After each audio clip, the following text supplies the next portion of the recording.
পরিবার পলিটিক্সে যে পড়েছে তার জীবন পুরো তছনছ হয়ে গিয়েছে। আসলে পরিবার পলিটিক্স এমন হলো, ফ্যামিলির লোকজনরা যখন জেনে যাবে যে একে দিয়েই সমস্ত কিছু করানো যাবে, সমস্ত স্যাক্রিফাইস যখন এই করছে, তখন সারা জীবন স্যাক্রিফাইসটা সেই মানুষটাকেই করতে হয়।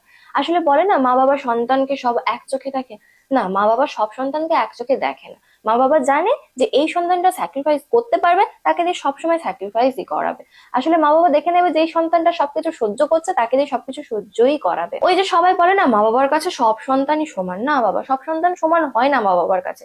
মা বাবাও বোঝে যে কাকে কলুর ঘানি খাটাতে হবে আর কাকে রাজার মুখ তুলে রাখতে হবে। সেটা মা বাবারা বেশ ভালো জানে। দেখবে যেই সন্তান সমস্ত কিছু দিয়ে এগিয়ে, সমস্ত কিছুতে সাফল্য পাচ্ছে ভালোভাবে, সবকিছু সে স্যাক্রিফাইস করে জীবনে এগিয়ে যাচ্ছে, তাকে আরো পেশাই করবে। তার কাছ থেকে চাইবে যে আরো সে করুক, আরো করুক। আর যেই সন্তানটা কিছু করতে পারেনি, সে সমস্ত সময় পিছিয়ে রয়েছে, তাকে বলবে না ও তো পারে না কিছু, ও কি করে করবে। আসলে স্যাক্রিফাইস যে একবার করতে শুরু করেছে, সারা জীবনটা তাকেই স্যাক্রিফাইস করতে হয়। সমস্ত